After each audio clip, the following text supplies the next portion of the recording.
का हाँ सुबह के मिलते अली ने कहा के हाँ बच्चे कहाँ हजारों का ये मार का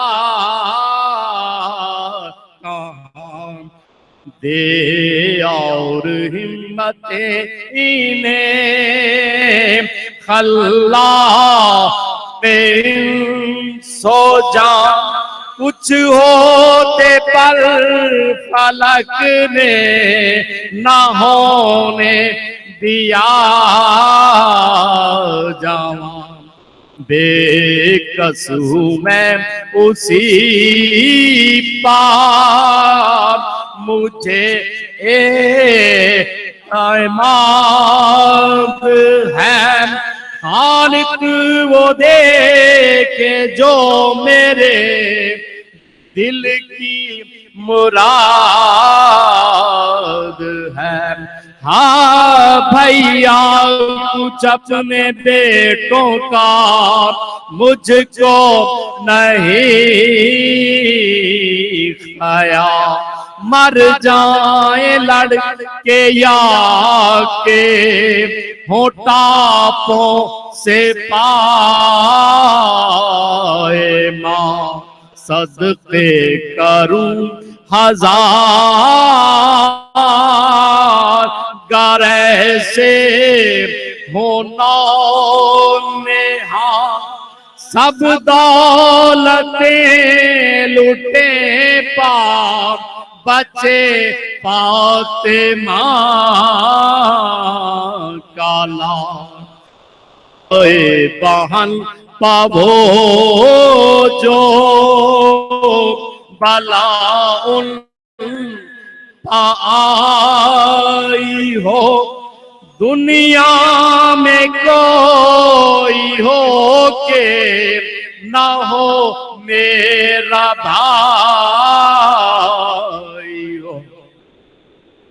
ये जिक्र था के भाई को हजरत ने दी सदा आओ गिर गए ज़ैनब के दिल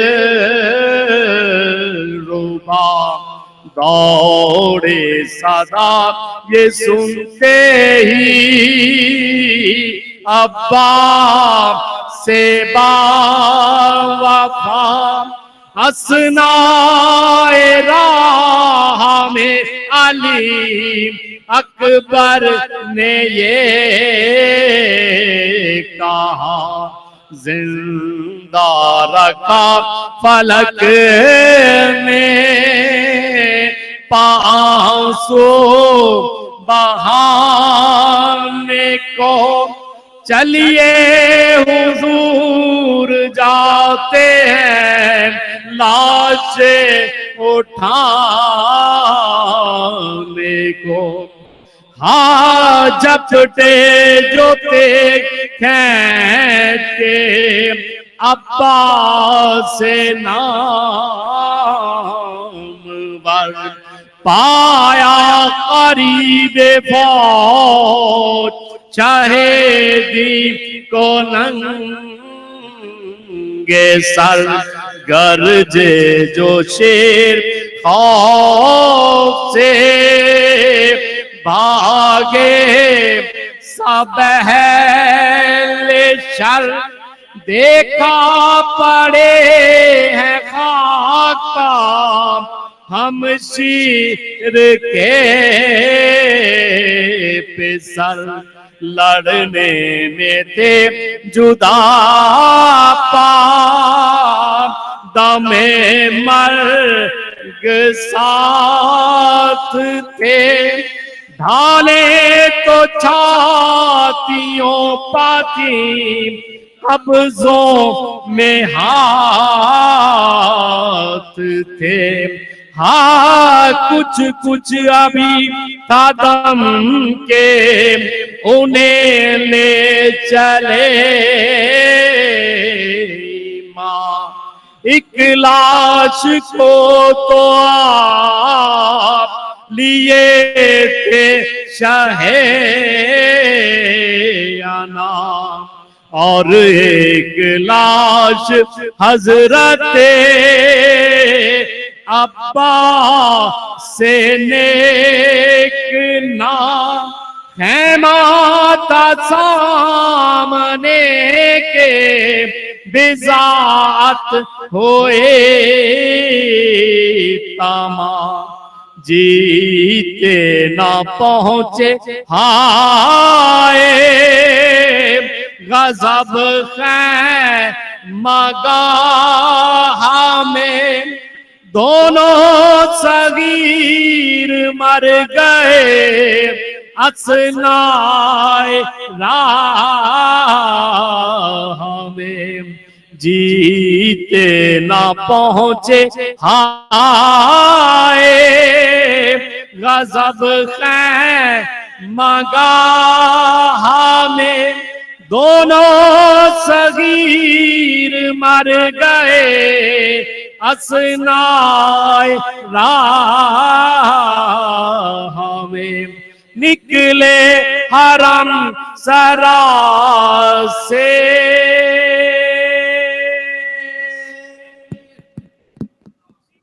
ये थे सोसखान जनाब मोहतरम सैयद डॉक्टर अबरार हुसैन जैदी साहब सोसखानी फरमा रहे थे।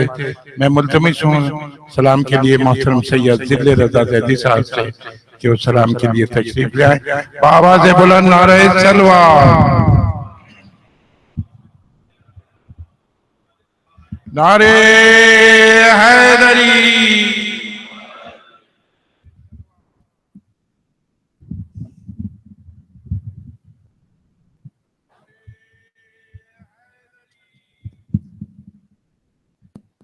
ये रोजाना गिर जाता है, ऊपर करो बस।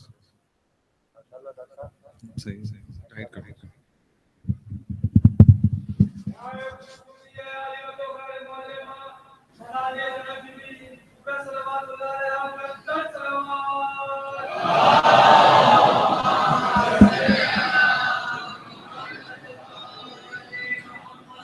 कलाम पेश करता हूँ। बारदी का नारे सलावत।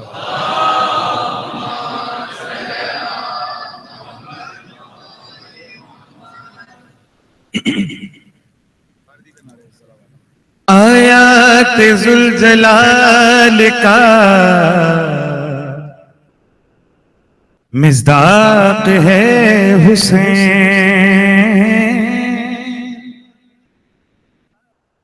आयात जुल जलाल का मिज़दाक़ है हुसैन, फज़ले खुदाए पाक का इतलाक़ है हुसैन, रब और अली की मर्जी का इल्हाक़ है हुसैन, रब और अली की मर्जी का इल्हाक़ है हुसैन, कुर्बानियों के फन में बहुत ताक़त है हुसैन, कुर्बानियों के फन में बहुत ताक़त है हुसैन, खाके शिफा है जिससे वो शाफी हुसैन है, खाके शिफा है जिससे वो शाफी हुसैन है, खालिक पुकारा बस मुझे काफी हुसैन, खालिक पुकारा बस मुझे काफी हुसैन है, और कुर्बानियों पे जिसके ज़मीन की असास है, कुर्बानियों पे जिसके ज़मीन की असास है, जिसके सबब से दीन खुदा बाहवास है, अरे बंदों के साथ साथ जो रब की भी आस है, बंदों के साथ साथ जो रब की भी आस है, और हैदर की तरह मर्जी रब उसके पास है, हैदर की तरह मर्जी रब उसके पास है। पेश कर रहा हूं, रब्बे उला कदीर है, कुदरत हुसैन है, रब्बे उला कदीर है, कुदरत हुसैन है, अल्लाह अगर कवी है तो कुव्वत हुसैन, अल्लाह अगर कभी है तो कुव्वत हुसैन है। और खास तौर पे ये बंद पेश कर रहा हूं, आयत कुर्सी की तफसीर सुबह शाम पढ़ते हैं आप, पेश करता हूं। पढ़ते हैं लोग आयते कुर्सी जो सुबह हो शाम, पढ़ते हैं लोग आयते कुर्सी जो सुबह हो शाम, पोशीदा इस कलाम में है मिदहते इमाम, पोशीदा इस कलाम में है मिदहते इमाम, अल्लाह जिसमें रखता नहीं सुनने खासो आम, अल्लाह जिसमें रखता नहीं सुनने खासो आम, तो बतलाइए कि फिर उसे कुर्सी से क्या है काम, बतलाइए कि फिर उसे कुर्सी से क्या है काम, जाहिर है इससे साफ बुजुर्गी हुसैन की, जाहिर है इससे साफ बुजुर्गी हुसैन की, अर्शे खुदा पे रखी है कुर्सी हुसैन, अर्शे खुदा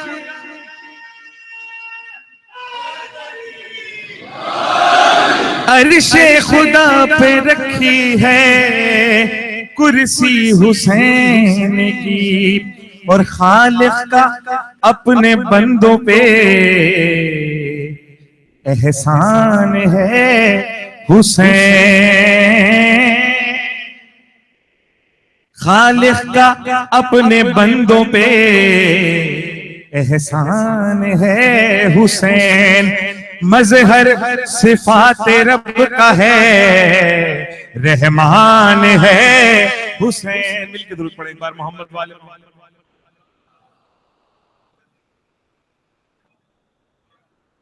बारदी का नारे सलावात।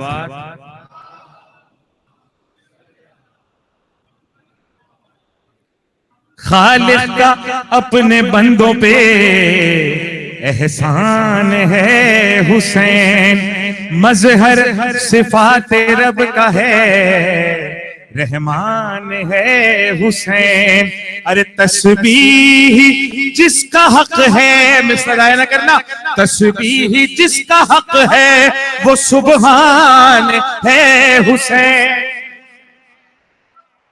तस्बीह जिसका हक है, अल्लाह का एक नाम है मोमिन, मिसरा पेश कर रहा हूं, तस्बीह जिसका हक है वो सुबहान है हुसैन, मोमिन खुदा है जिससे वो ईमान,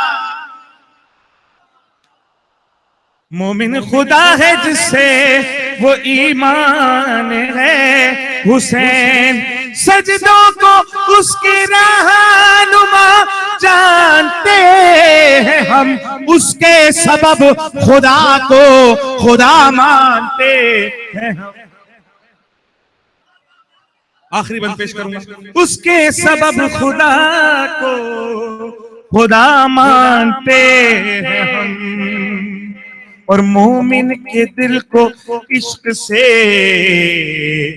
लबरेज कर दिया,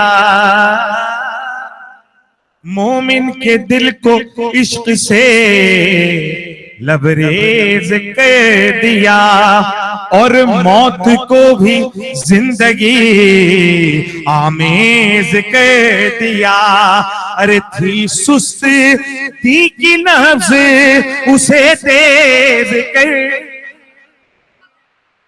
थी सुस्त थी की नफ्स उसे तेज कर दिया। जुल्मत नसीब हुर को सहर खे कर दिया। सूरह दहर की तफसीर बैत में पेश करो। जुल्मत नसीब हुर को सहर खेज कर दिया। जो काम था खुदा का वो तूने किया हुसैन, अल्लाह को भी कहना पड़ा शुक्रिया हुसैन।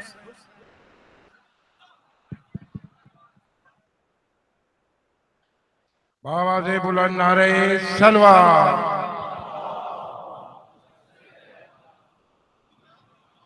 नारे हैदरी हैदरी। मोमिनीन ऐलान समाअत फरमाए। बाद खत्म खिताब ताब शबीए ताबूत औन मोहम्मद पर आमद होगा। तमाम मोमिनीन ज़ियारत से मुस्तफीज़ हों। आवाज़े बुलंद नारे सलवार।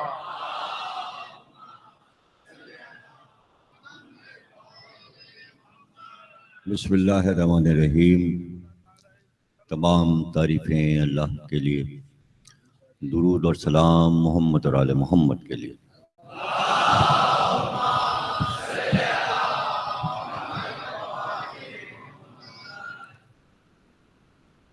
चौदह सौ 38 हिजरी के शह मुहर्रम की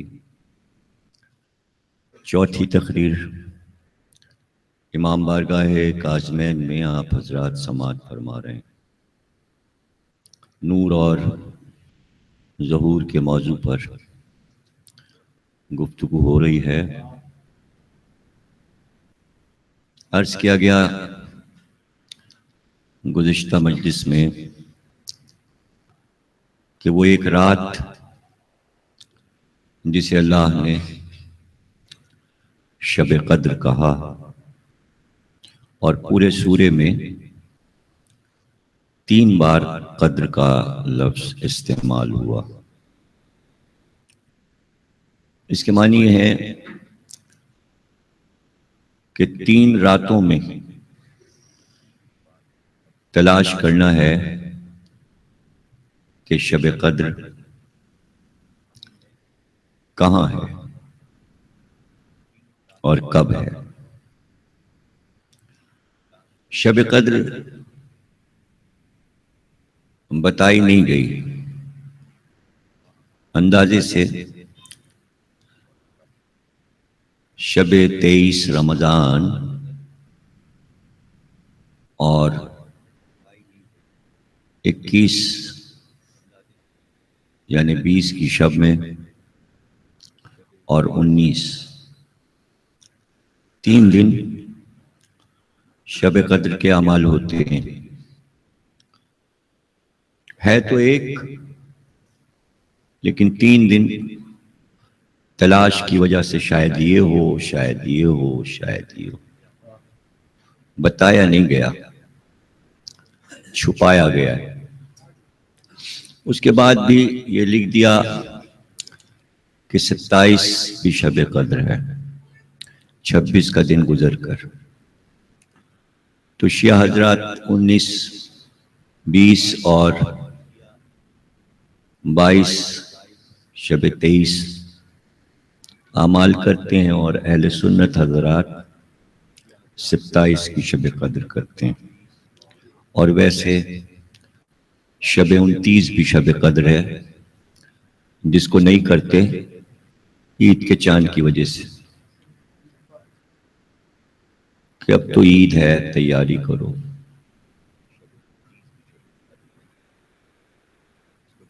तो शब कद्र क्या पूछा नहीं गया होगा मासूम से कि बता दीजिए हमें कौन सी रात है शब कद्र। तो चूंकि वमा अदराका कह दिया गया, इसलिए अल्लाह ने नहीं बताया। यानी अल्लाह नहीं बताना चाहता, कहता तुम उसका इदराक नहीं कर सकते, तुम उससे पा नहीं सकते। तो अब जब अल्लाह ही कह दे कि तुम्हें समझ में ये बात आएगी नहीं, तो कौन समझाए और किसके समझ में आए? यही कहते रहो वमादरा का। तो इमाम से भी पूछा गया तो इमाम बता देते, इमाम को तो मालूम है शब कद्र कब है। लेकिन जब पांचवें इमाम से पूछा गया तो आपने फरमाया पहली रमजान से रोजाना सूरह दुखान पढ़ना शुरू करो, रोज पढ़ो, पहली को पढ़ो, पूरा सूरा तिलावत करो, दूसरी को करो। जैसे जैसे तुम्हारे दिन पढ़ते जाएंगे, बढ़ते जाएंगे, सूरा पढ़ते पढ़ते, तो खुद ब खुद तुम्हें पता चल जाएगा शब कद्र किस रात है। भाई आप बता दीजिए ना किस दिन है, मौला बता दीजिए ना किस दिन है। अब सूरह दुखान पढ़ पढ़ के पता लगाएं तो कोई पढ़ेगा नहीं। इसके माने के इमाम ने जो तरकीबें बताई हैं मंजिल पे पहुंचने की, उसको कोई आजमाना नहीं चाहता। मसलन कब ज़हूर होगा बताया ही नहीं गया। ये तक कह दिया कि अगर कोई तायुन करे तारीख का कि फुला दिन इमाम मेहदी आ जाएंगे, वो झूठा है। ना आप सन बता सकते हैं, ना महीना और ना दिन। पेशीन गोइयां कितनी हो चुकी, अब आने वाले फला तारीख को आ जाएंगे, लेकिन झूठ साबित हो जाता है, बताया नहीं गया। क्या कोई इमाम बता नहीं सकता था? खुद मेहदी आके बता दें बस फुला तारीख फुला सन पे आऊंगा। हाँ ये बता दिया, क्या तारीख भी ताक होगी, महीना भी ताक होगा और साल भी ताक होगा। ताक समझते हैं ना, बेजोड़, बेजोड़ यानी 22 में नहीं आएंगे 23 में आएंगे, अब 24 में नहीं आ सकते 25 में आएंगे, 26 में नहीं आ सकते 27 में आएंगे, 28 में नहीं आ सकते 2029 में आ सकते हैं। यानी बेजोड़ गिनती जो हो 25, 27, 29, 31, 33, 35, 37, 39, 41, नहीं अभी भी नहीं समझे, इतनी गिनतियां गिना दी फिर भी आप नहीं समझे। इसके माने ये चीजें बहुत देर में आप समझ रहे हैं। वमा अदरा का तो समझना शुरू करें तो तकरीर शुरू हो। जब आप समझना शुरू करेंगे जब भी तो हम तकरीर शुरू करेंगे। अभी तो वमा अदरा का चल रहा है, तुम क्या समझ सकते हो, तुम क्या समझोगे?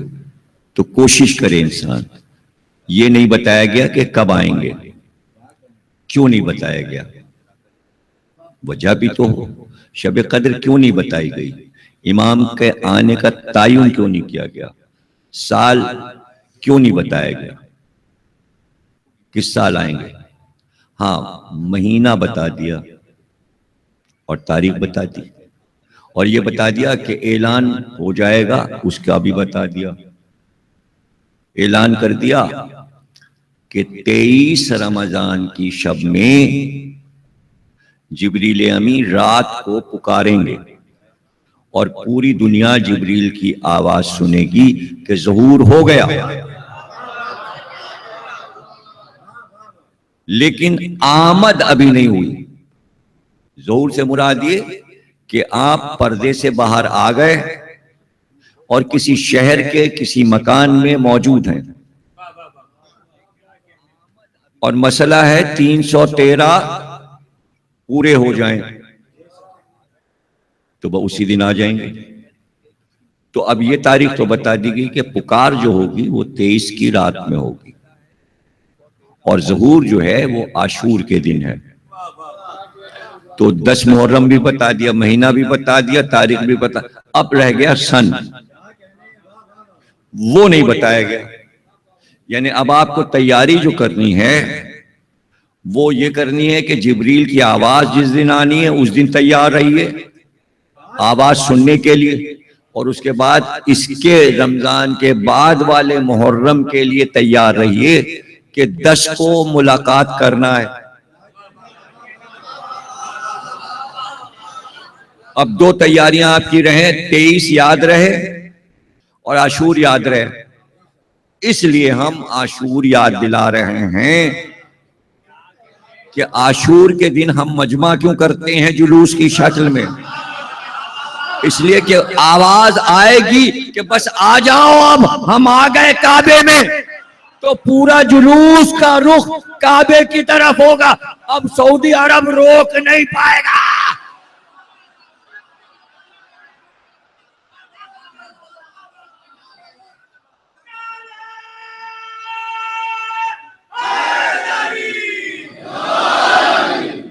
पता चला सारे जुलूस काबे की तरफ, और जब सारे जुलूस मिल गए तो अब काबे से एक बड़ा जुलूस, काबे से एक बड़ा जुलूस मेहदी के साथ, इसलिए कि आशूर है, और करबला से आवाज आएगी कि मेहदी हम तुम्हारे जुलूस का इंतजार कर रहे हैं, और वहीं पहुंचकर मेहदी और इमाम हुसैन की मुलाकात होगी, और इमाम हुसैन के साथ अब्बास भी फौजी लिबास में, मोहम्मद हनफिया परचम लिए हुए, इधर उधर कासिमो अली अकबरो ओनो मोहम्मद, यानी ये ज़ियारत का दिन है मेहदी की वजह से 72 करबला वालों। कुछ नूरो ज़हूर समझ में आ रहा है? अंधेरे दिन गुजर जाएंगे, नूर का दिन आ जाएगा ज़हूर के साथ। जिनकी कब्रें देखी, जिनकी जरियां देखी, जिनके ताबूत देखे, अब मुजस्सम उनको देखना है। ज़हूर और रजत दोनों साथ साथ, दोनों साथ साथ हैं। रजत इमाम ने फरमाया जिसको रजत पे यकीन न हो वो हमारा नहीं। इमाम सादिक ने कहा वो हम में से नहीं है अगर रजत पे यकीन। रजत क्यों है? रजत, रजत यानी वापस आना। ये वापसी क्यों है ये सुन लीजिए, पहले ये समझा दें, फिर उधर आते हैं शब कद्र तायुन क्यों नहीं किया गया, ज़हूर की तारीख क्यों नहीं बताई गई। अभी ये मौजू यहां पे रुका हुआ है। अब ये सुन लीजिए कि रजत क्यों है। रजत इसलिए है कि दुनिया में हर मुल्क में अपना अपना कानून बना हुआ है, और जहां भी किसी मुल्क में जुर्म हो तो मुजरिम को पकड़ा जाता है। भाई फला शख्स ने चोरी की, पकड़ लिया गया, अदालत में मुकदमा चला और उसे सजा हो गई। किसी को कत्ल कर दिया, कातिल पकड़ा गया, अदालत में पेश हुआ, मुकदमा चला, फांसी दे दी गई। ये पूरी दुनिया में हो रहा है। सबके पास ऐसा कानून है मुजरिमों को पकड़ने का, लेकिन पूरी दुनिया के कानून को मैं चैलेंज कर रहा हूं। हर मुल्क को, जहां जहां अदलिया है, जहां जहां मुजरिम पकड़ने के महकमे हैं, उनसे एक सवाल है कि अगर मुजरिम ना पकड़ा गया तो क्या होगा? मुजरिम भाग गया, कातिल नहीं पकड़ा गया, चोर नहीं पकड़ा गया। अब तो मजे हैं ना, एयरपोर्ट से शिनाख्ती कार्ड नकली बनवाया, नकली पासपोर्ट निकल गए, पकड़ लीजिए। तो हजारों मुजरिम नहीं पकड़े गए। मुंह ना देखिए मेरा, पाकिस्तान में तो पकड़े ही नहीं गए। और मुल्कों को छोड़ दीजिए, वहां क्या हो रहा है हमें क्या मतलब। लियाकत अली का कातिल कहा गया एक नहीं था, बहुत से थे, कोई भी नहीं पकड़ा गया, कोई भी नहीं पकड़ा गया। मुर्तजा भुट्टो का कातिल अभी तक मुकदमा चल रहा है, कहाँ है, कौन है बेनजीर का कातिल? कौन है, कहाँ पकड़ा गया, काहे का मुकदमा चल रहा है?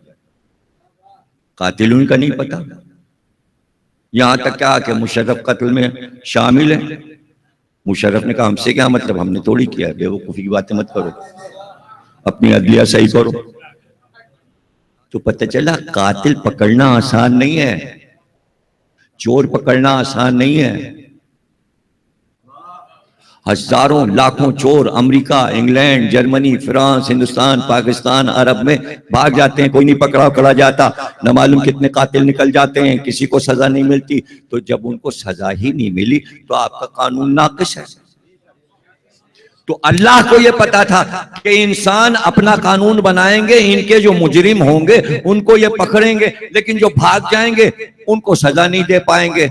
इसलिए अल्लाह ने रजत रखी है। हर कानूनदा को, चाहे इंग्लैंड का हो या अमेरिका का या पाकिस्तान का, शिया हो या सुन्नी या ईसाई या यहूदी, जिनके जिनके मुजरिम भाग गए उन सबको मेहदी पे यकीन लाना चाहिए।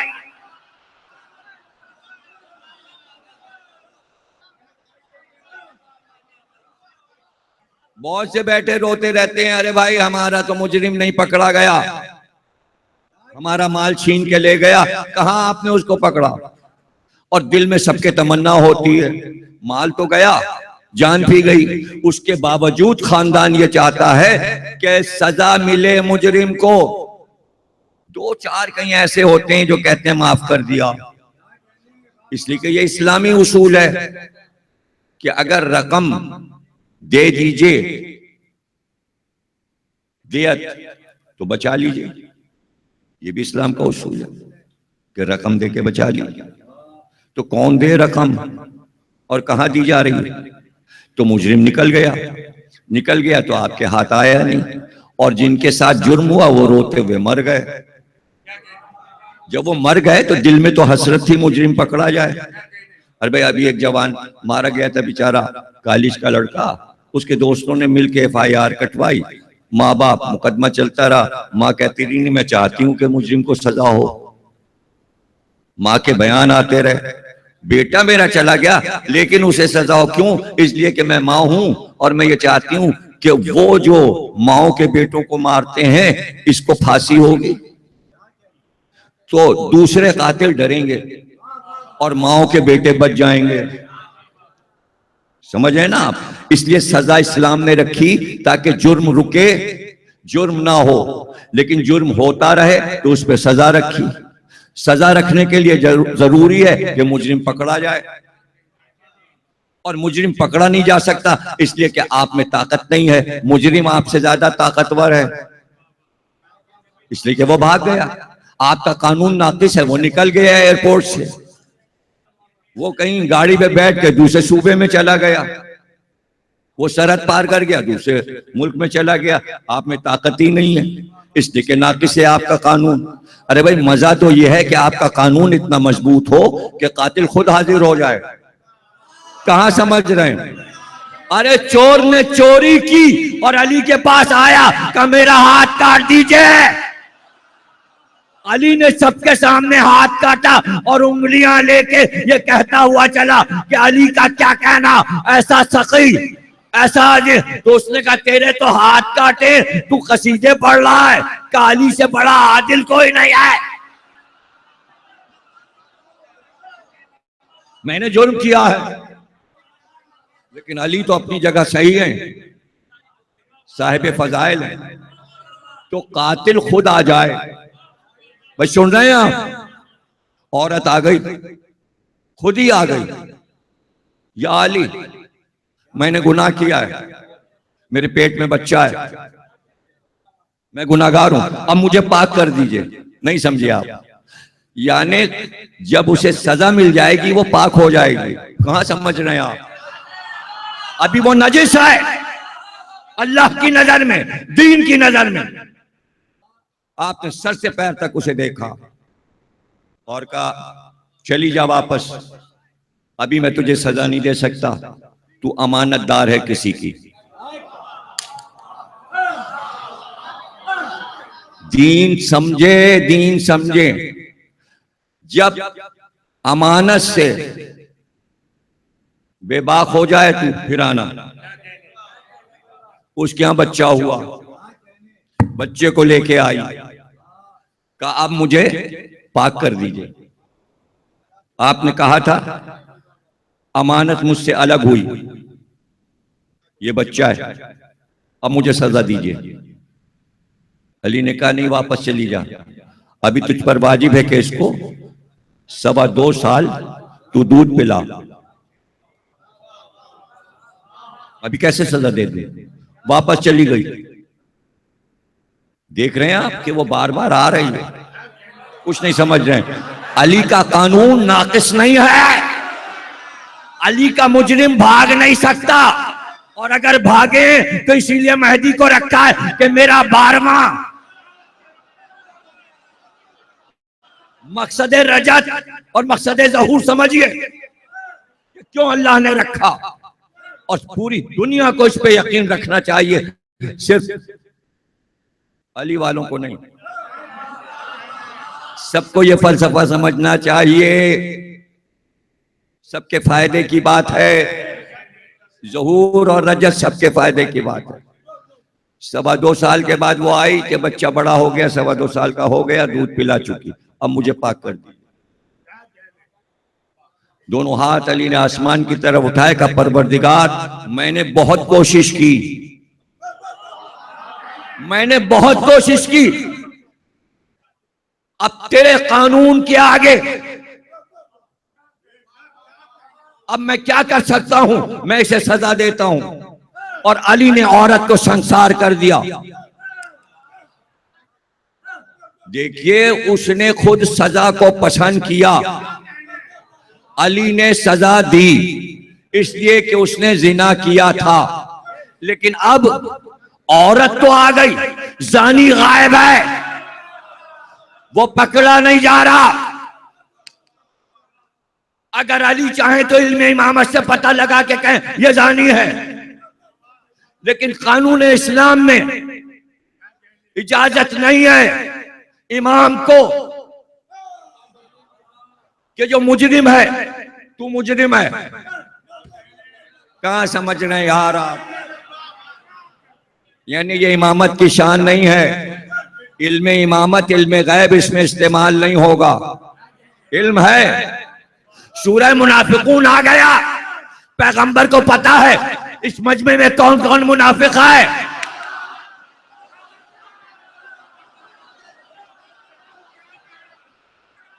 लेकिन मोहब्बत में कमी नहीं है। यानी खुद मुनाफिक ये नहीं समझ पा रहा, वो यही समझ रहा है इन्हें पता ही नहीं कि मैं मुनाफिक हूं। मजे से घूम रहा है, मदीने में घूम रहा है, और पैगंबर जाहिर भी नहीं कर रहे हैं कि तुम अल्लाह के मुजरिम हो, मुनाफिक हो, दीन के बागी हो, अंदर कुछ और काम कर रहे हो, यहां से जाहिर में तुम हमारे साथ हो। 5वें इमाम से पूछा गया और इमाम रिजा से भी पूछा गया, जब पता था पैगंबर को कौन कौन मुनाफिक है तो क्यों नहीं कत्ल कर दिया।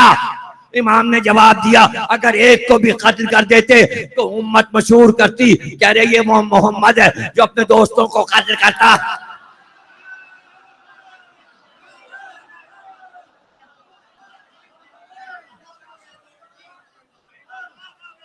तो इल्म रिसालत से और इल्म इमामत से मुजरिम नहीं पकड़ा जाएगा। इसलिए मालिक यौमिद्दीन एक दिन हमने रखा है मुजरिमों को पकड़ने का, और एक अदालत रखी है हमने कि जो सजा दे। तो ये थोड़ी होगा अब मुजरिम लाए गए तो अब यहां क्या होता है, FIR कटी, फिर ढूंढा गया, फिर छापा पड़ा, फिर पकड़ा गया, फिर एक वो पुलिस ने क्या लिया, अरे बोलिए ना, जिस्मानी रिमांड। उसमें क्या हुआ, अब अंदर क्या होता हमें क्या सुना है कुछ लोगों से कि जिस्मानी रिमांड क्या है, कै दिन का लिया है, इतने दिन का। उसके बाद कागजात बन के अब अदालत में पेश करेंगे। मुजरिम को कहता है जल्दी से हमें अदालत में पेश कर लीजिए, हमें ये रिमांड से बचा लीजिए। सब वो रिमांड से बचते हैं। जो बड़े बड़े बड़े बड़े मुजरिम, सबका रिमांड लिया गया। अब अदालत में उसने भी वकील कर लिया, इजाजत है कानून में।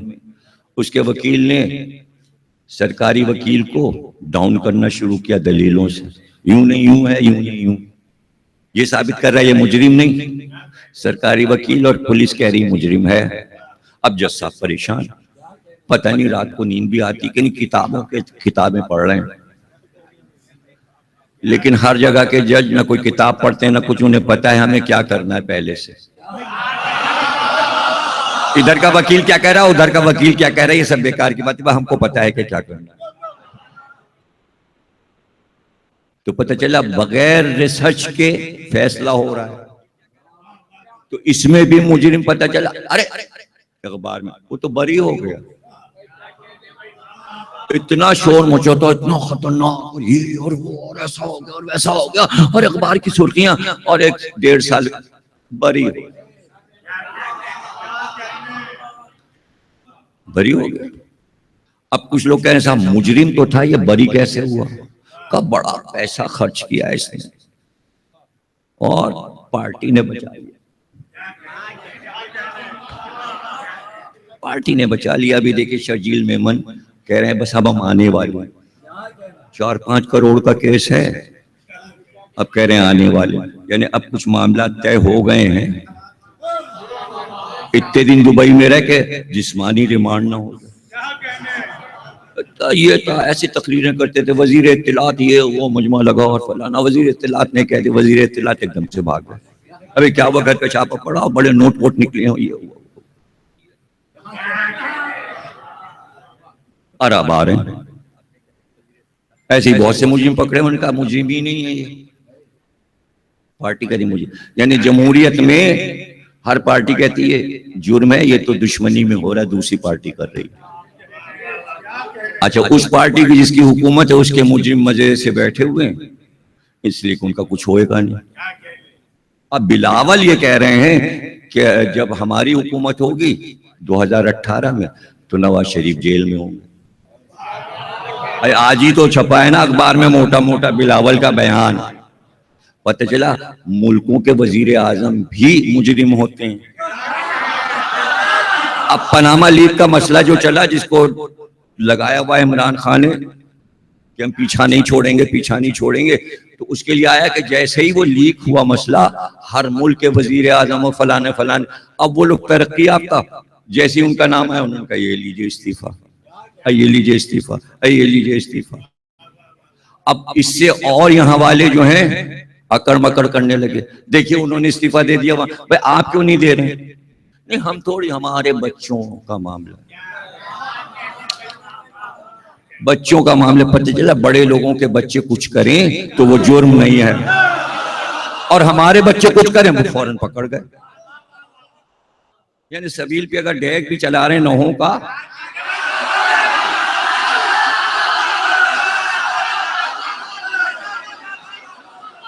हमारे बच्चे मुजरिम में गलत किया कि सबील पे नहे क्यों चला रहे हैं, और वजीर के बच्चे जो हैं करोड़ों पाकिस्तान का लेके भाग गए तो जुर्म है।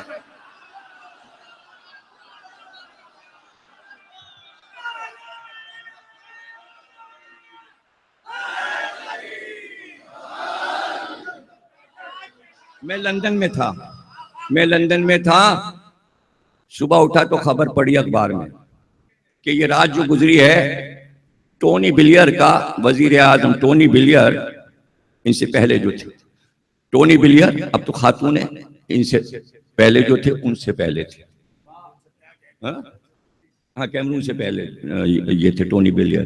तो टोनी ब्लेयर का बयान आया और हुकूमत का बयान आया कि रात को कुछ लौंडे शराब के नशे में शरारतें करते हुए पकड़े गए, धुत थे शराब के नशे में। उसमें टोनी ब्लेयर का 16 साल का लड़का, वजीर आजम का बेटा भी स्कॉटलैंड पुलिस ने पकड़ लिया। वो किसी को ना माफ नहीं करती। साफ सुथरी पुलिस है यूरोप की, पकड़ लिया। अब वजीर आजम है, अब असेंबली में आएंगे ना, मुंह दिखाने के काबिल ही नहीं रहे। लेकिन सियासत तो सियासत है ना, तो पहला आते ही बयान देना है कि आपका बेटा रात को पकड़ा गया शराब पी के नशे में सड़क के किनारे। तो आते ही तकरीर की, और तकरीर में ये कहा कि मुझे ये अंदाजा हुआ कि सियासत करना आसान है और वजारत करना आसान है, मुल्क चलाना आसान है, वजीर आजम बनना आसान है, मगर बच्चों की तरबियत करना सबसे मुश्किल काम है। तो इंग्लैंड का वजीर आजम कह रहा है कि सियासत आसान, वजारत आसान, दौलत का नशा आसान, बच्चों की तरबियत मुश्किल है। इसलिए हमने मुहर्रम की मजलिसें रखी है कि हमारे यहां मुश्किल नहीं है।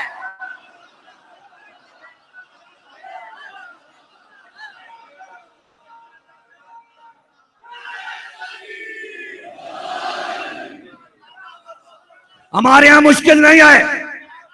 तो जिन दिमागों में ये बचा है कि ये बिदअत है, ये हराम है, वो भी शुरू करें। हमारे बच्चे पूरे साल कोई जुर्म नहीं करते। जितने मुजरिम इस वक्त जेल में बंद है और जितने अदालत में है, सबका एवरेज निकाल के कम से कम 4 शिया तो दिखा दो।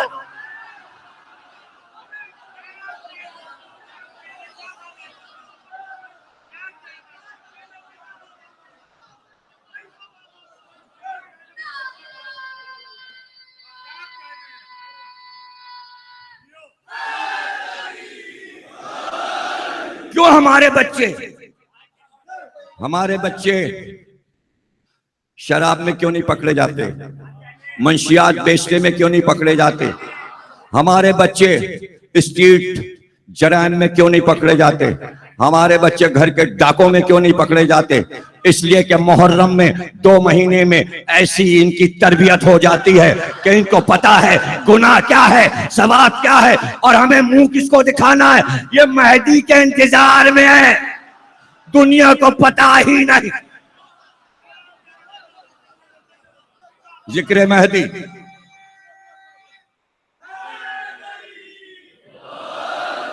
क्यों भाई? ये किस अकीदे पर हैं?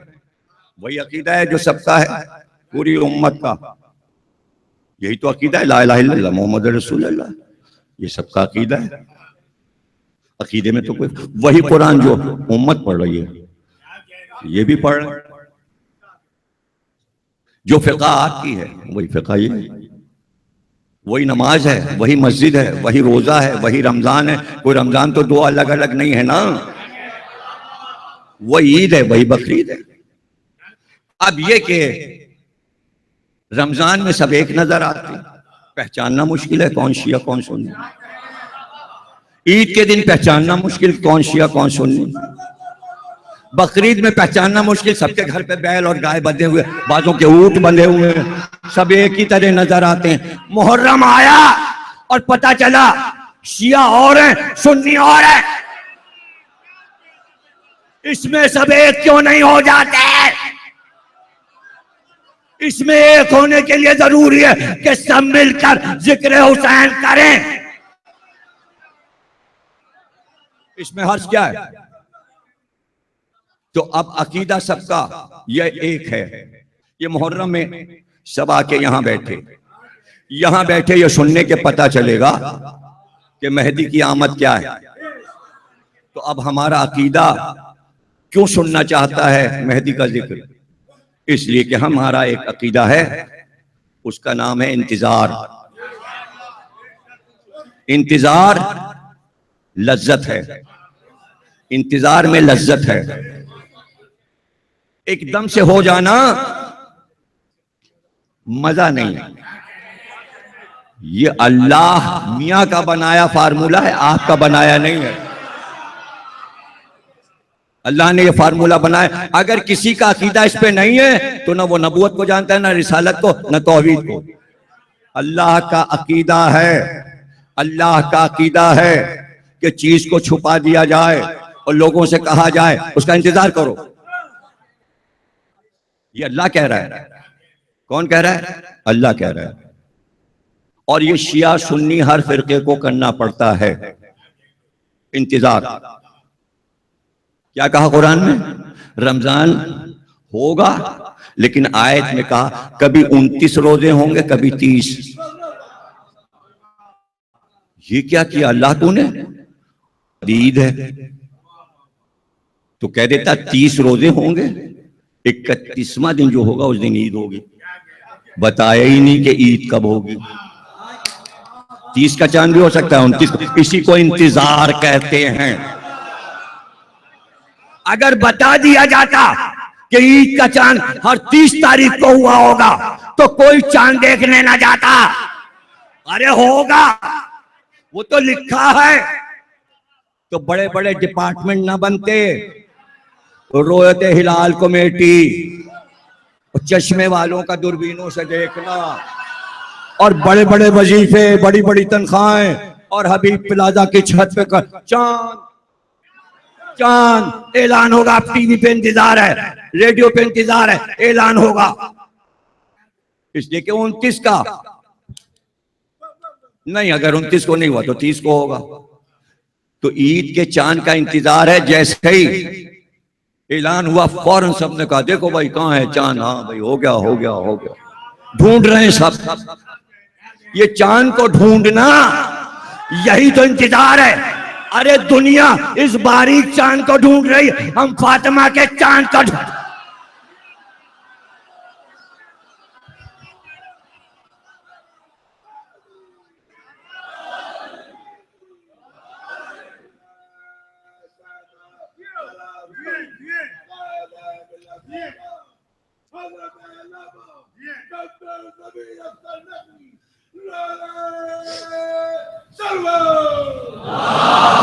इंतजार जैसे ईद के चांद का इंतजार है, बताया नहीं गया, तायुन नहीं हुआ।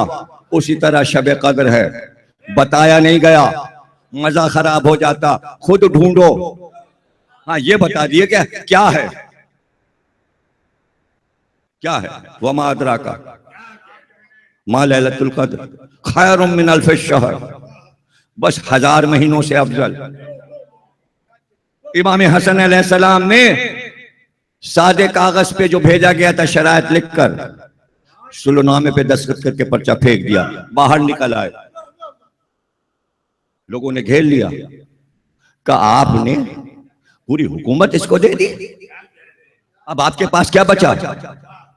आपके पास कुछ नहीं बचा, सब आपने इसको दे दिया, लिख के दस्तखत करके हुकूमत दे दी। आपके पास क्या है? कहा जाओ इससे पूछो, इसके पास शब कद्र है। हम शब कद्र के मालिक हैं।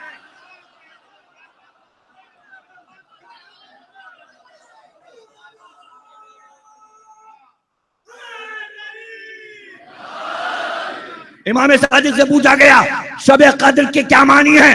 कहा ये शब कद्र के मानी नहीं है, ये मेरी दादी का नाम है लैलतुल कद्र, ये फातिमा ज़हरा का नाम है। अब समझ में आया शब कद्र क्या है।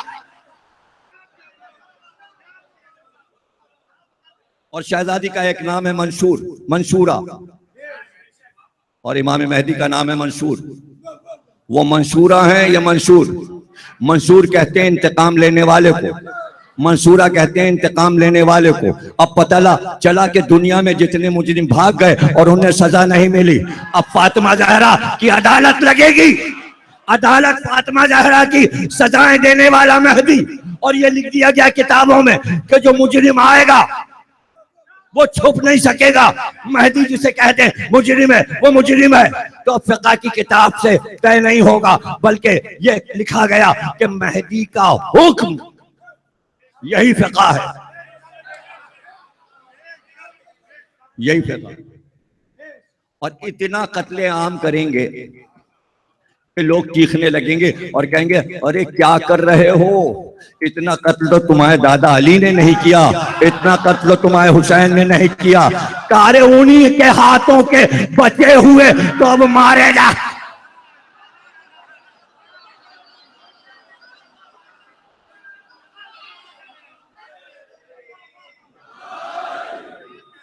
सिर्फ ये नहीं कि जो उस वक्त के कातिल हैं, हर दौर के कातिल को कब्र से उठा उठा के जिंदा करके सजा दी जाएगी। इसी को रजत कहते हैं। अब वो सारे लोग भी आएंगे जिनके वह मुजरिम होंगे, देखिए उनको भी जिंदा किया जाएगा जिन्हें बेखता कत्ल किया गया। आओ अपने हाथ से अपने कातिल को मारो। निगरानी इमाम महदी की है, अदालत लगी, मारो इसे। इसने तुम्हारा माल चुराया था, जाओ इसके हाथ काटो। सारी सजाएं सबको जिंदा करके। अब जिनके जिनके मुजरिम भाग गए हैं और हक कत्ल हुए, हक पर गए, नाहक कत्ल हुए और मुजरिम नाहक पर था, तो फैसला मेहदी करेंगे, फैसला हो जाएगा। ये इतना बड़ा फैसला है, ये हक के जनाबे सैयद है। वफात नबी को चंद घंटे रह गए थे आपके विसाल मुबारक को, कि आप रवाना होने वाले थे आलम बाला पे। बेटी सामने बैठी थी और आपने देखा चेहरा उदास है, तो मुड़कर कहा, बेटी तुम इस पर खुश नहीं हो कि तुम्हारे चचा जाफर और हमजा हैं, दो शहीद तुम्हारे चचा हैं, उन्हें बड़ा रुतबा मिला है। आप चुप रहीं, खामोश रहीं। रसूलुल्लाह ने फरमाया, क्या तुम इस पर खुश नहीं हो कि अली जैसा इमाम तुम्हारा शौहर है? खामोश रहीं। क्या तुम इस पर खुश नहीं हो कि हसन और हुसैन जैसे बेटे तुम्हें मिले? खामोश। क्या तुम इस पर खुश नहीं हो कि आखिरी नबी जैसा तुम्हारा बाप है? आप चुप रहीं। एकदम से रसूलुल्लाह ने चेहरे को गौर से देखा, कहा, तुम इस पर खुश नहीं हो कि मेहदी तुम्हारी नस्ल से आएगा? जैसा ही रसूलुल्लाह ने कहा, जनाबे फातिमा मुस्कुराई। पता चला जहरा की एक मुस्कुराहट का नाम है मेहदी।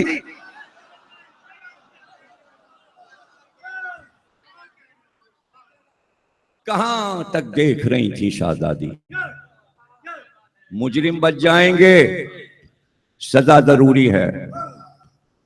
ये पहले अदालत मेहदी में सजाएं हो जाएं, फिर दूसरी बार सजा अल्लाह देगा।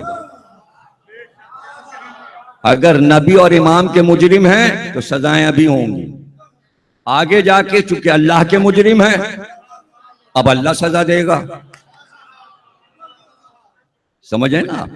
चूंकि कुरान की रूह से अल्लाह की नजर में जो मुजरिम हो गया वो सजा पाएगा। इसी को ज़हूर कहते हैं, इसी को रजत कहते हैं। तो हम इंतजार में हैं कि जब मेहदी आए तो करबला वाले आए और फिर तमाम कातिलों को जिंदा किया जाएगा। वो जो मुख्तार ने इंतकाम लिया वो उस दौर के लोगों की तसल्ली के लिए लिया। मुख्तार जो कामयाब हुआ उसकी वजह आपको पता है क्या है?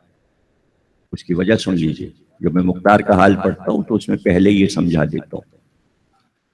एक होता है सांप जिसे कहते हैं नाग, और एक है नागन। नागन अंडे देती है, वो अंडे इतने होते हैं छोटे छोटे बारीक, यानी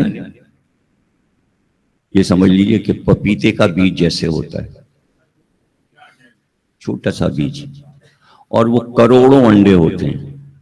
यानी एक बड़े मिट्टी के घड़े में भर कर वो आ जाएं, गोल शक्ल में होते हैं, देती रहती है जमा होते रहते, देती रहती है जमा हो रहे जमा हो रहे, और एकदम से उन अंडों से जो बच्चे निकलते हैं उन्हें कहते हैं सपोले। सपोले नागन के बच्चे। और जैसे ही वो अंडे फटे लाखों की तादाद में तेज सपोला जो है सांप से तेज दौड़ता है। खुदा करे कि आपने ना देखा हो, लेकिन हमने देखा है। जैसे ही वो निकलते हैं तेज दौड़ते हैं, उसी वक्त नागन जल्दी जल्दी उन्हें खाना शुरू करते। इतना तेज खाती है कि वो भाग ना पाए। उनमें से अगर एक भाग गया तो एक सांप बचेगा, करोड़ों में एक बचेगा, करोड़ों में एक बचेगा। एक बचने पर इतने हैं, करोड़ों। अगर सब बच जाते तो ये कहा गया हदीस में कि पूरी दुनिया में सांप होते, कहीं पैर रखने की जगह ना होती। इसलिए अल्लाह ने नागन को इस पे मामूर किया है कि जब वो निकले तो उन्हें खा ले। तो अगर खतरनाक चीजें दुनिया में रह जाएं तो इंसानों को खतरा है। इसलिए जरूरी है कि जहरीले लोगों को खत्म किया जाए। अगर करबला के कातिल रह जाते तो गोद के बच्चे ना बचते। मुख्तार ने उन्हें मारकर इंसानों को अमान दे दी। इसलिए जरूरी था कि करबला के कातिल मारे जाएं, जो औरतों पे जुल्म कर चुके थे, जो बच्चों पे जुल्म कर चुके थे। अगर ये जिंदा रह गए तो इनकी नस्लें भी ऐसी कमीनी होंगी। मैं नस्ल के इन्हें खत्म करूं। तो मुख्तार की जिम्मेदारी इतनी थी, तो अब कहां आप समझे। अरे एक आध भाग जाते हैं ना, मुख्तार मार रहा है ना ढूंढ के, तो एक आध तो निकल गए। अरे निकल गए ना एक आध, अरे निकल गए ना एक आध, वरना आज पूरी दुनिया हुसैनियत पर होती, ये आवाज ना आती कि यजीद हक पे था। अरे वो जो मुख्तार के हाथ से निकल गए रेंगते हुए,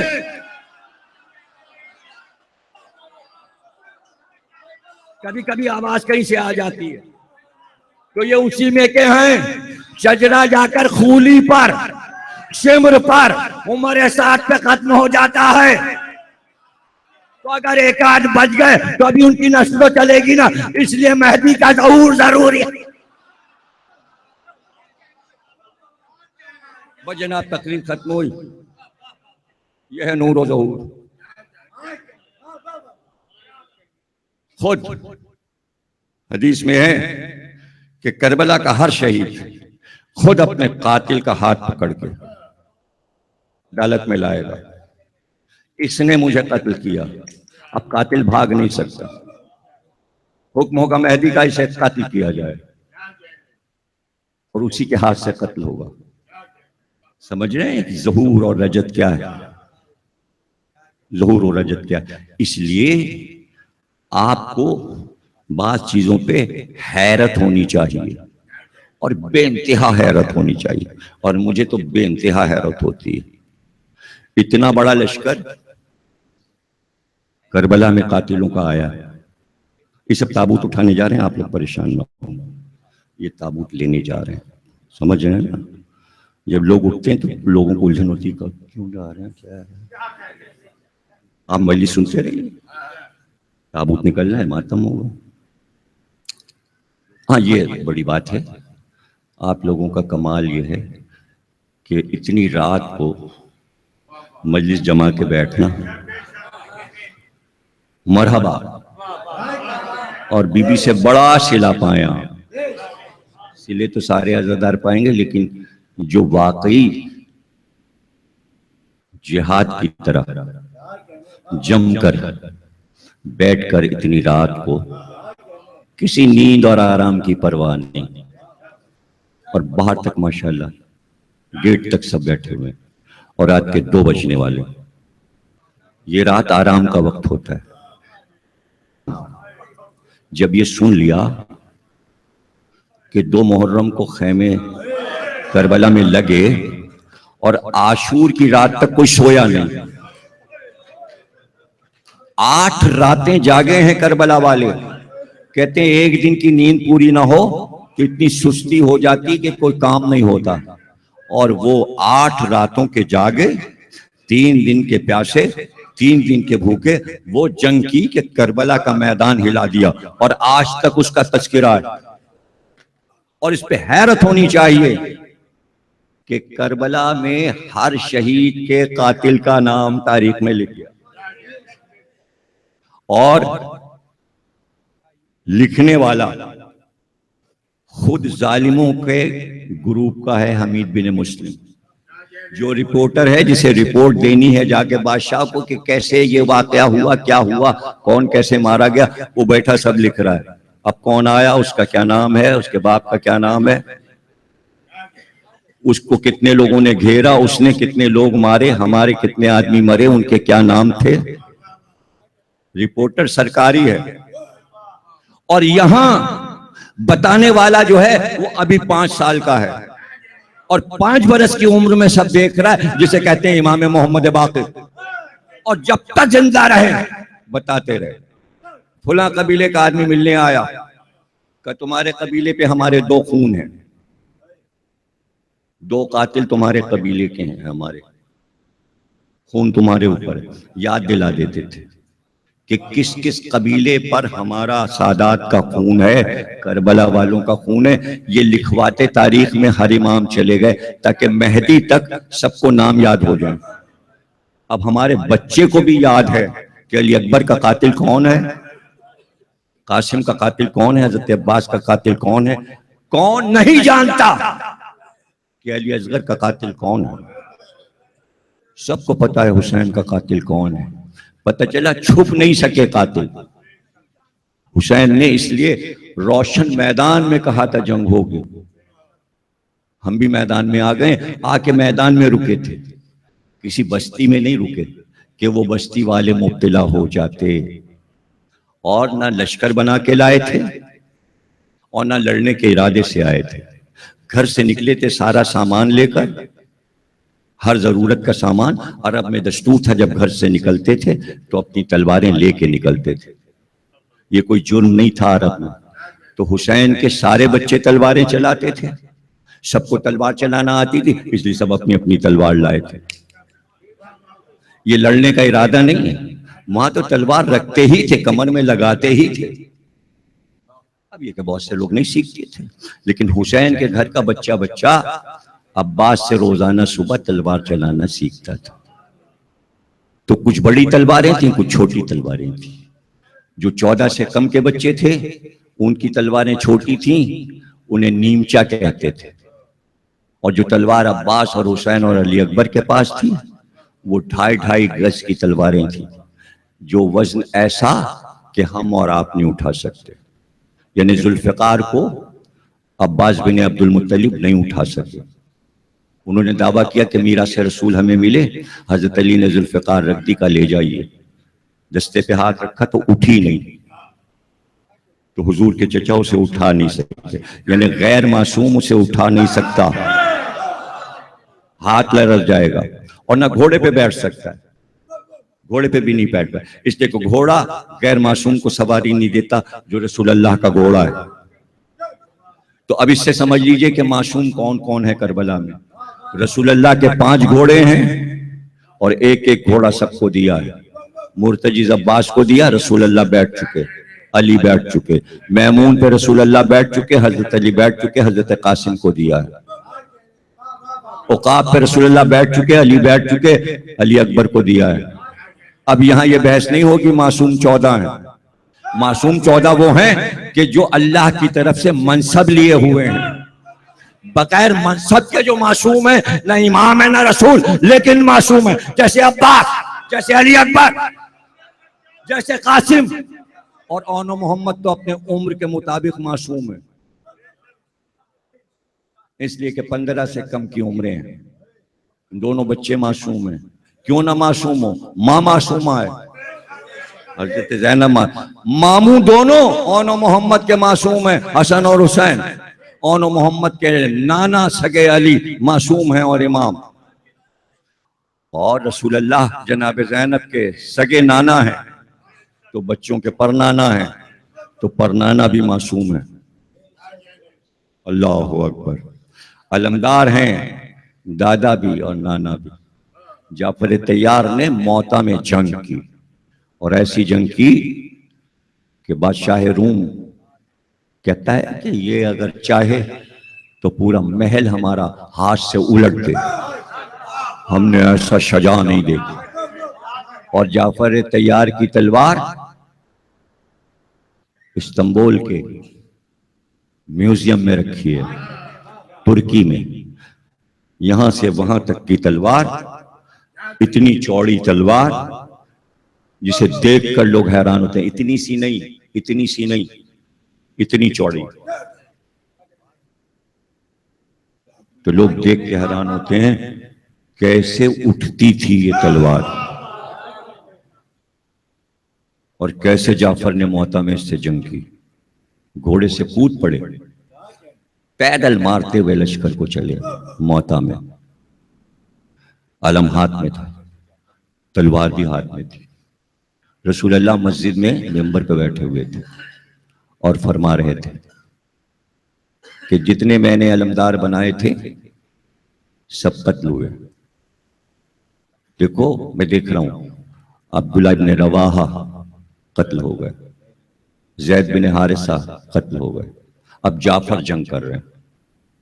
और उसके बाद फरमाते हैं रसूलुल्लाह कि एक अकेला इस वक्त पूरे लश्कर को चारों तरफ से घेर घेर के मार रहा है। उसके बाद आपने फरमाया कि जाफर का सीधा बाजू कट गया, हाथ से अलम गिर गया है। फिर आपने फरमाया दूसरा हाथ भी कता हो गया।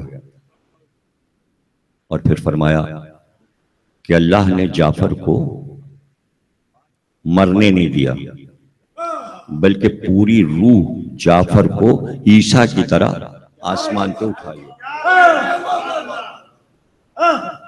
ईसा की तरह जाफर तैयार को उठाया गया, इसलिए तैयार कहते हैं, यानी परिंदे की तरह, तैर की तरह, परों के साथ उड़ते हुए ऊपर की तरफ चलेगा। और आपने फरमाया इस वक्त जाफर को फौरन जमरुद के पर अता हुए हैं।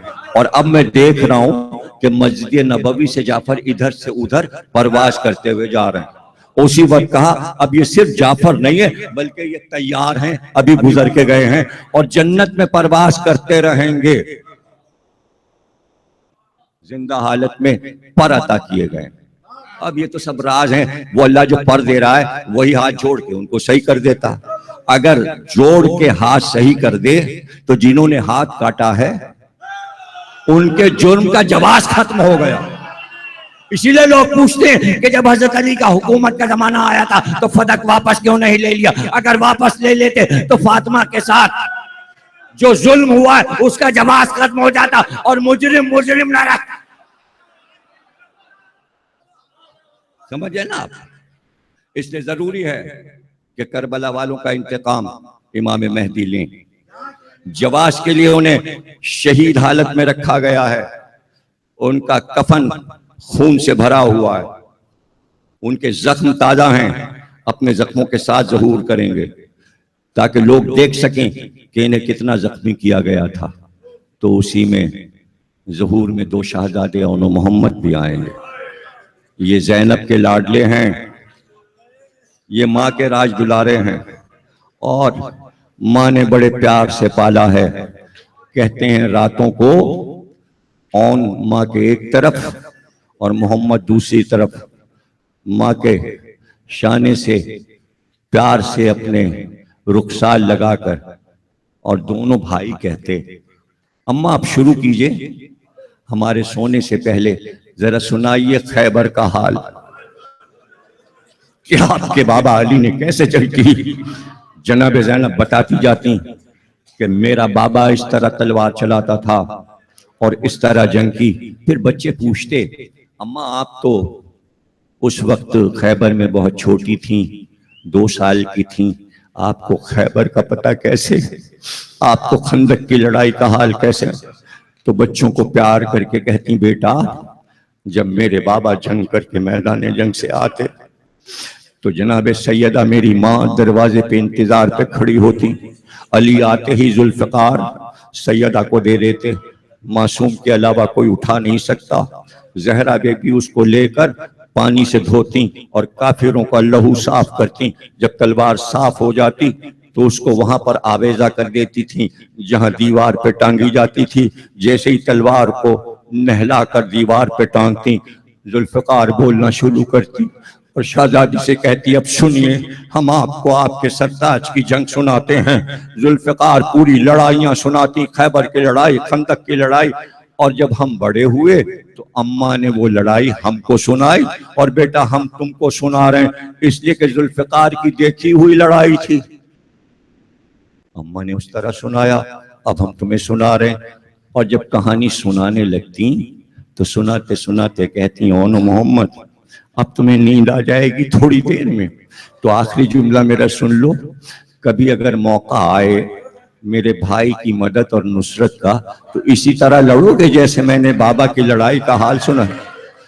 तो बच्चे बड़े प्यार से कहते, अम्मा देखिएगा अगर ऐसा दिन आया दूध न बख्शिएगा अगर हम मैदान जंग में लड़ते हुए बहादुरी का मुजाहरा न करें और जान न दे दें। तो बच्चों का वादा भी माँ को याद था, और बच्चों को भी याद था कि माँ से वादा किया। इसी बिना पर बार बार सुबह से पूछनी थी फिजा कि अब तक ओनो मोहम्मद मैदान जंग में नहीं गए। मुस्लिम के बच्चों के लाशें आए तो आपने कहा फिजा आप बुलाओ बच्चों को, बर्दाश्त नहीं होता। दोनों बच्चे आए, दस्ते अदब बांधे। कहा क्या चाहते हो, क्या अली अकबर मारे जाएं जब जाओगे, कासिम मारे जाएं मेरे भाई की निशानियां तब जाओगे? अरे मुस्लिम के लाशें आ गए और तुम अब तक नहीं गए। क्या करें अम्मा, सुबह से बाबा से कहते थे दस्ते अदब जोड़कर, लेकिन गले से लिपटा के कहते थे बच्चों मेरे बहन की निशानी हो, मैं उसकी नस्ल को कैसे मिटने दूं, तुम उसकी गोद के पाले हो, मामू जाने नहीं देते। का कदमों पे गिर जाते, का कदमों पे भी गिरे थे, उठाकर गले से लिपटा लिया रोते हुए मामू ने। तो हम लोग भी रोने लगे, क्या करें अम्मा इजाजत नहीं मिलती। तो दोनों बच्चों का हाथ पकड़ के पुष्ट पे छुपा लिया। का फिजा जरा मेरे भाई को बुलाओ। इमाम हुसैन आए, जैसे ही खेमे में आए आपने दोनों बच्चों के हाथ पकड़ के झटके के साथ आगे किया और 7 बार बच्चों को लेकर हुसैन के गिर्द फिरी। और उसके बाद कहा आका नाना से मैंने सुना है कि अगर कोई मुसीबत का दिन आ जाए तो सदका निकाल देना। आप पर आज बला और मुसीबत का दिन है, मैंने आपका सदका निकाल दिया। और नाना ये भी सुना है कि जब सदका निकाल दिया जाता है तो उसे रखा नहीं जाता, घर में नहीं रखा जाता। अब इन्हें जाने दीजिए, ओनो मोहम्मद को रुखसत कीजिए। घोड़े तैयार खड़े थे खेमे के दर पर।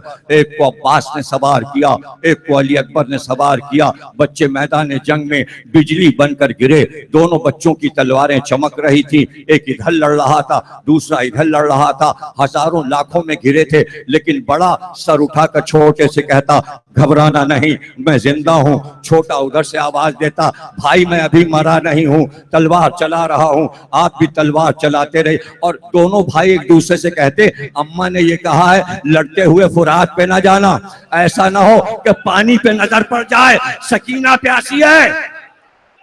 इसी तरफ हमला कीजिए, कल्बे लश्कर पर, मैमने पर, मैसरे पर। सारे लश्कर को तत्तर बत्तर कर दिया और तमाम लश्कर फैल गया।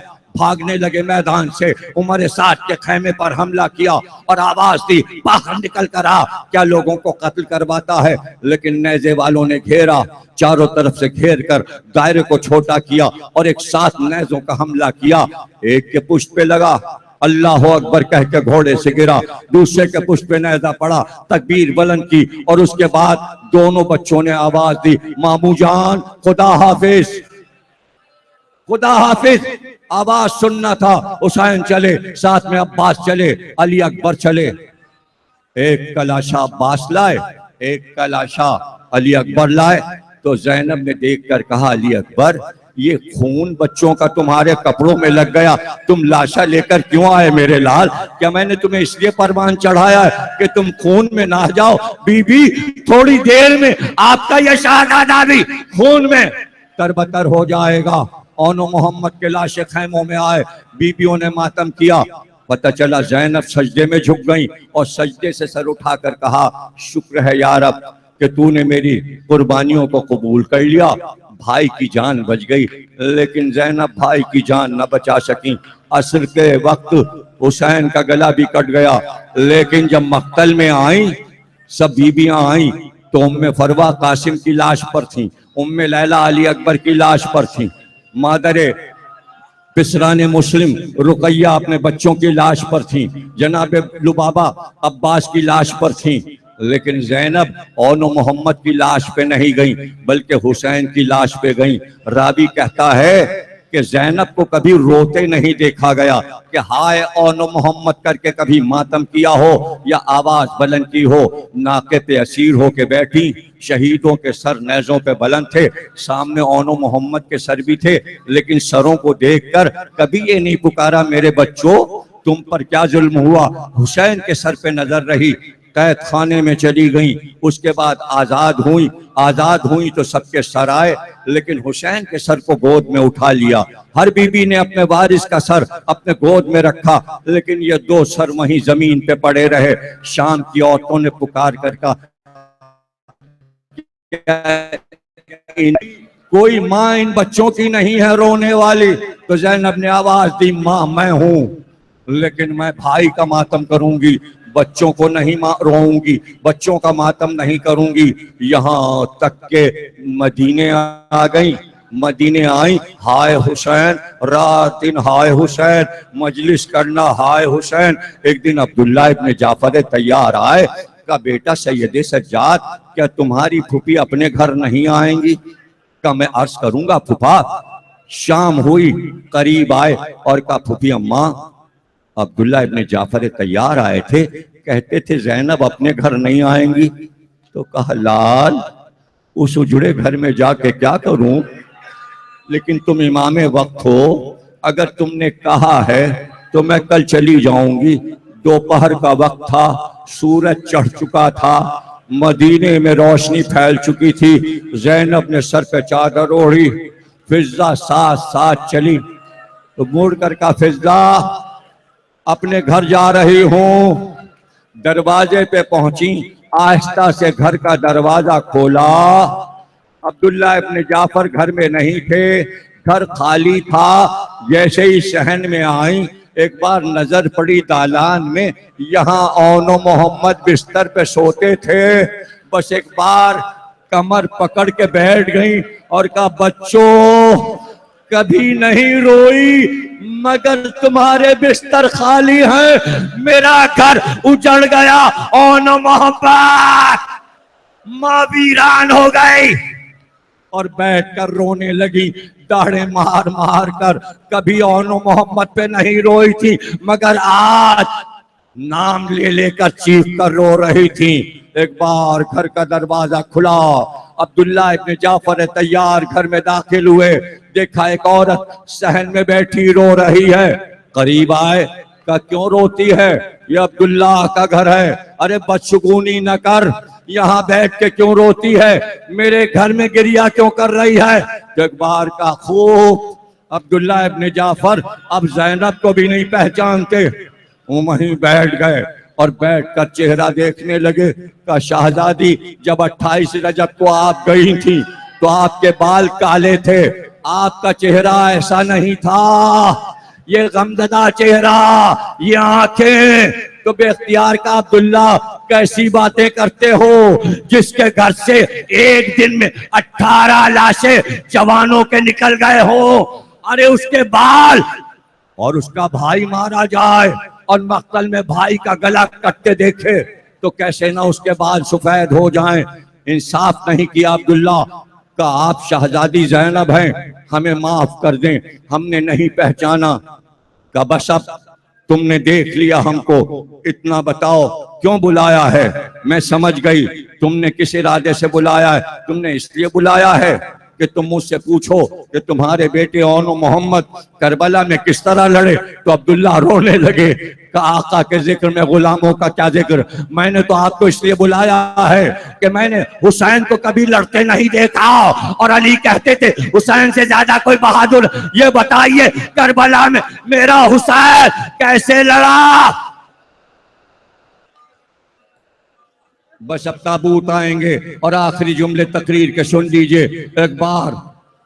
एक बार फिजा कहती है मेरी शहजादी में जैसे कोई ताकत आ गई। और एक बार चेहरा उठाया, क्या कहना अब्दुल्ला, तुमने बड़ा अच्छा सवाल किया। हाँ मैं गवाह हूँ, मैं अपने भाई की लड़ाई की गवाह हूँ। जब मेरे भाई ने पहली तकबीर कह के जुल्फ़िकार खींची तो मैं जल्दी से खैमे के पर्दे के पास आई और मैंने पर्दे को हटाया और पर्दे से देखना शुरू किया। पूरी लड़ाई मैंने देखी। मेरे भाई ने कल्बे लश्कर पे हमला किया, मैमने पे हमला किया, मैसरे पे हमला किया, खुराक तक लड़ते हुए गए, खेमों को उखाड़ के फेंक दिया। न उनके खेमे रहे न खरगे रहे, सब कत्ल होकर लाशों के ढेर लग रहे थे। मेरा भाई तकबीर कहता हुआ आगे बढ़ रहा था। आखिरी जुमला सुनो, लेकिन ज़ैनब कहती है मेरा भाई हर हमले में कहता था अरे बूढ़ा समझा है मुझे बूढ़ा समझा है। अरे जिसके 32 साल के भाई को मार डाला अब उसकी लड़ाई देखो, जिसके 18 साल के बेटे को मार डाला अब उसकी लड़ाई देखो। एक बार लड़ते हुए अली अकबर के लाशे पे पहुंच और पुकार कर अली अकबर तुमने मेरी लड़ाई देखी, उसके बाद और मोहम्मद के लाशे पे कि मेरे बच्चों उठकर गले से लग जाओ, तुमने तो बड़े शजात से जंग की। माता माता या हुसैन या हुसैन या हुसैन या हुसैन या हुसैन या हुसैन, मातम उठाओ या हुसैन। अंजुमन हैदरिया से दरख्वास्त है कि नौखानी के लिए तशरीफ लाए। अंजुमन हैदरिया